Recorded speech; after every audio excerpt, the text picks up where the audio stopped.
Les amis, c'est très urgent. Bonsoir, bonsoir, bonsoir. Très urgent. Ce qu'on voulait éviter est arrivé. Ce qu'on se disait qu'il allait se passer est arrivé. Les amis, tout le monde est dans les problèmes en ce moment-là. Ce qui se passe, c'est que le procureur Adou Richard a fait un communiqué et il a dit dans ce communiqué-là que les membres du Conseil national de transition étaient dans les problèmes et ceux qui ont été déjà appréhendés seront en ce moment-là, ils vont rester toujours en garde, c'est-à-dire toujours avec eux là-bas et en prison si vous voulez. Et puis maintenant, les autres qui n'ont pas encore trouvé, ils sont à leur recherche.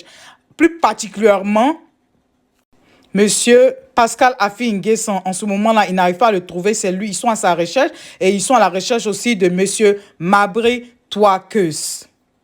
Le procureur a donné aussi la liste de quelques personnes qui ont été libérées, dont les petits-enfants du président Bédié et puis quelques personnes, au total 9 personnes. Donc, comme je le dis là, 9 personnes qui avaient été prises chez le président Bédié le 3 novembre, là, 9 personnes ont été libérées, mais c'est plus ou moins de la famille du président Bédié et puis d'autres personnalités. Mais la plupart des membres du Conseil national de transition sont en ce moment en prison, ok? Le président Bédié est toujours en résidence surveillée, comme vous le savez. Donc, rien n'a changé à ce niveau. Il est toujours en résidence surveillée. Donc, en ce moment-là, ils sont à la recherche, comme j'ai déjà dit, de M. Pascal Affi N'Guessan et de M. Mabri Touakeus. Les amis, l'heure est grave. L'heure est grave. Si vous voulez suivre l'intégralité de la vidéo, voilà le lien dans la description. Je mettrai le lien dans la description et je vais épingler le lien pour que vous puissiez aller suivre, écouter en intégralité le discours du procureur. Pour aussi vous faciliter la tâche, pour ceux qui sont pressés de savoir qui a été arrêté, qui sont ceux qui ont été relâchés, tout ça, cette partie-là, je mets ça, ok?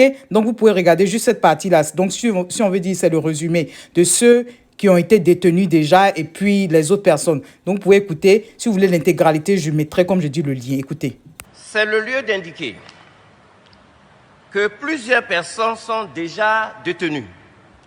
Il s'agit de M. Ndapri Diara Ange Félix, Koudou Yannick Arnaud alias Jaguar, Medvedev Yann National, Kilo Morgan, Baye Diakouri Abdul Karim, Dago Dazier Jean, Wayoro Dreiri Aimé Cyril, alias Mâchoiron du désert, Taou Keneza Venance, alias Le Tché, Ayoub Zenab, Miezan Kwadio Quatrin B. Ngouloué, alias DJ Volcano. Il reste entendu que les procédures déjà ouvertes dans le cadre d'infractions qui ont un lien de connexité avec la présente procédure seront jointes à celle-ci. Dans le cadre de l'enquête ouverte, plusieurs personnes ont été interpellées le 3 novembre 2020 au domicile du président Henri Konan Bédié. Il s'agit d'eux.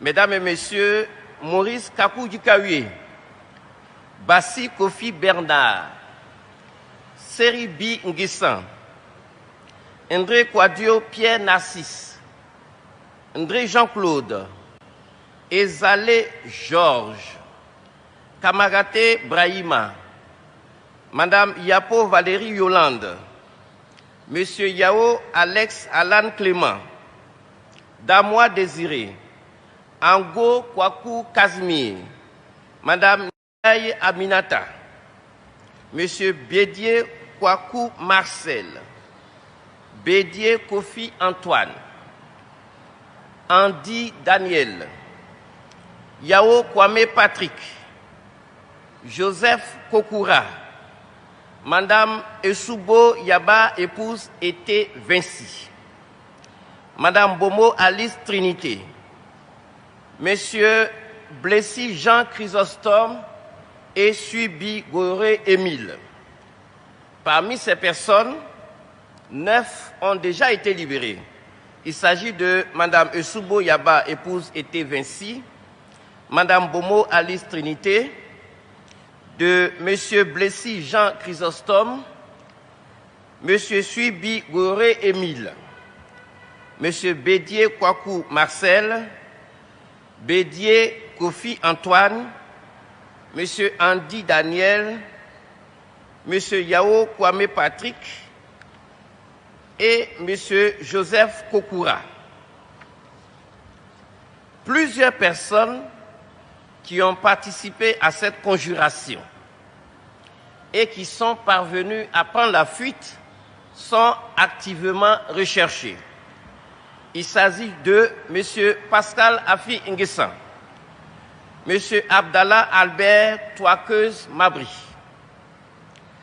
L'enquête ouverte permettra d'interpeller toutes les personnes ayant participé, à quelque degré que ce soit, à cette entreprise criminelle.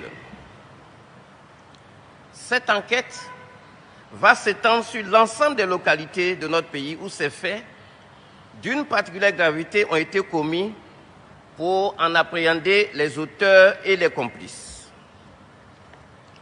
Je tiens particulièrement à féliciter les forces de défense et de sécurité qui, dans le cadre du maintien de l'ordre, ont fait preuve d'un grand professionnalisme. Je vous remercie.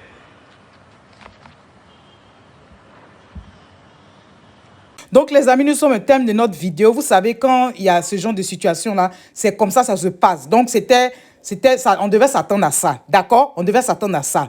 Donc, on ne baisse pas les bras, on demeure mobilisé, n'est-ce pas? Et puis, on verra la suite. OK? Donc, on prie toujours pour le président Bédié et puis son épouse et puis tous ceux qui sont en ce moment-là incarcérés. On prie pour toute la Côte d'Ivoire parce que nous voulons la paix pour notre pays. Voilà. La vengeance ne sert à rien. Et en fait, ça évite la paix. Ça évite la paix. Donc, je veux dire, concentrons-nous sur l'essentiel et que Dieu protège tous les Ivoiriens, que Dieu protège la Côte d'Ivoire, les amis. Ne nous décourageons pas, ne vous découragez pas. Demeurons mobilisés, demeurons en prière, Dieu fera.